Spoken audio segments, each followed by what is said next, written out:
Oh my god, it's time to get up.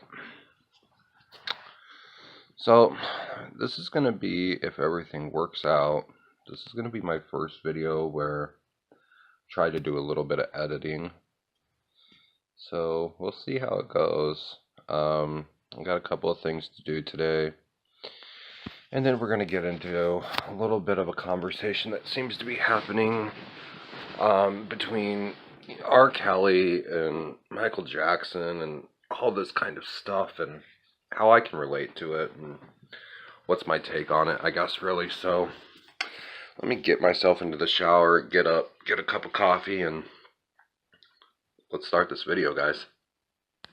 Alright, so step one done. I got my butt into my living room. I got my laptop on. I got my coffee here. Sydney, thank you so much for the mug. This was bought for me from my manager at Edible. Very nice gesture. So basically what we're going to do today is we're going to do a little bit of a talking, like I said earlier, about what we're hearing on the news and things like that and how I can relate to it. But this video is primarily just to kind of get a gist of how editing works, but I also figure, well, why not make it a routine? Like a morning routine video for me. This does happen to be a day where I'm off of work.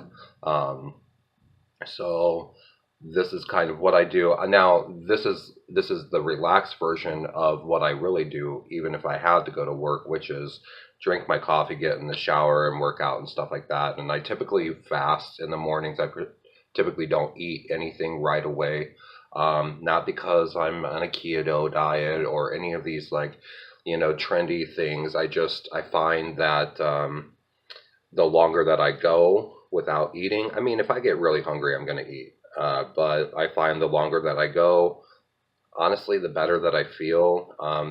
They say drink a cup of water the first time that you feel hunger in the day, and then, give it like 10 minutes and then try to do that again. And then if not, then just eat. But no, this is black coffee, starting my day off. You can also use a Splenda or two if you wanted to, and still stay in that fasting state.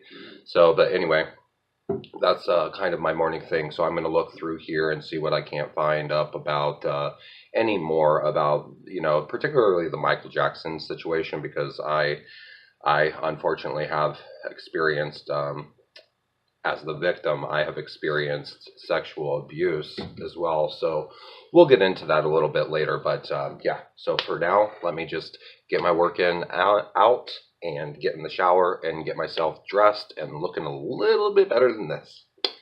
Keep up with me, guys. Oh my god, one of my pet peeves, dude. Hi, welcome back. But one of my pet peeves is when I'm getting ready and I gotta go out the door. And I do it to myself. I mean, I think we do it all to ourselves, but one of the most annoying things is when you get that pair of shoes that you can't just slip on, but you don't want to get down and tie them and retie them and stuff. So slipping on the shoe that you can't just get your foot into, and then I almost fall over every single time. So anyway, I'm out of the shower. This is about as clean as it's going to get. I mean, I'm not that pretty, but anyway, so I kind of wanted to show you. I don't know. I guess I can't really flip it around, so we're going to do a little bit of like that. This is my little outfit today.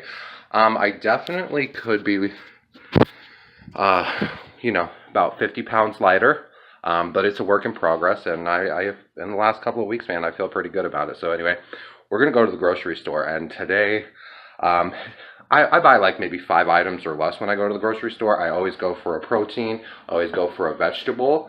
I never eat, like, the only thing in dairy that I specifically get to make a point to get is cheese. I mean, I can't live without cheese, you guys. So cheese will be somewhere in my daily meal plan.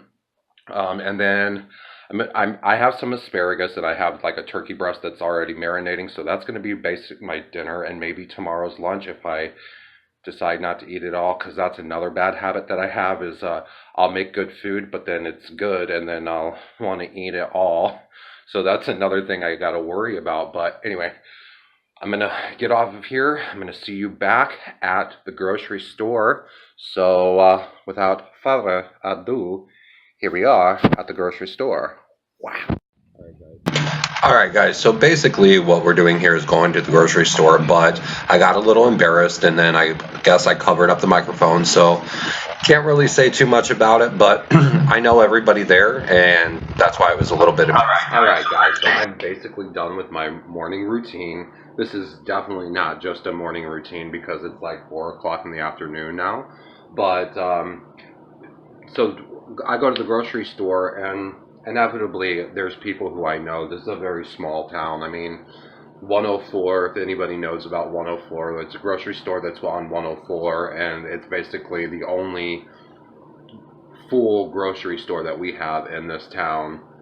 I mean, we have a Save-A-Lots, don't get me wrong. We have like a Big Lots and stuff like that where you can also purchase foods, but as far as getting everything you're looking for in a local grocery store, Tops is the biggest one. And I used to work there for a long time, so not only do I know customers, but I also know employees. So and just straight up, it was slightly embarrassing, but I did give you just a little peek of it. But yeah, so I'll try harder to be a little more humble and a little less awkward or having anxiety about doing this in public, but it takes a little while to adjust to that. But anyway, so what I really wanted to get into after the whole morning routine with you guys is about what we've been hearing. I think if you came from the ocean, you'd still know who Micheal Jackson is. I think if you were born under a rock, you'd still know who Micheal Jackson is. So I don't think that we need to like update you guys on what was happening, 20 years ago, but what's currently going through, two gentlemen's minds right now after they became fathers themselves, and how that changed their perspective on, their abuse and things like that. I don't know if you watched After Neverland with Oprah or not, but I'm kind of shocked that Oprah even really did that, because I mean it puts her into this position where she is kind of insinuating indirectly that she believes these guys. But I think that the way that they're trying to, and not just that show, but the way that they're trying to push it off is that regardless of if it was Micheal or not, these boys do have their story that now they're coming out because they feel like they can finally have peace with it and not be in fear. And I mean, I'm not going to make this part of the video all that long because it was supposed to be about a morning routine for me. And again, this is like an first time editing video kind of thing. So I will just say that yes, I was a victim of sexual abuse. It was very much so like the guys described it. If anybody knows me and has known me in the last 10 years, I mean, since I've lived up here, I haven't been exactly shy about my past being different and hard, but I never really, and I, it's not something that I want to share with every single person that I know, right? So, but I will say that as I've gotten older and started to understand, especially with these stories here, that it's not like you don't want to get that person in trouble. You love that person, and that person says that they loved you too. And the amount of love and how it became a physical love is the distorted part of that kind of, and what makes it so wrong is that you took it to a physical level. Kids can lay in other adults' beds, I guess, yes, it's weird and understood that that's weird, but it doesn't just insinuate that there's sexual acts going on. So if there's not true proof, it goes into this like, well, why did you lie in the first place, and so on and so forth. So for me, I never lied about it. Nobody even actually brought it up to me so that I had an opportunity to lie or tell the truth.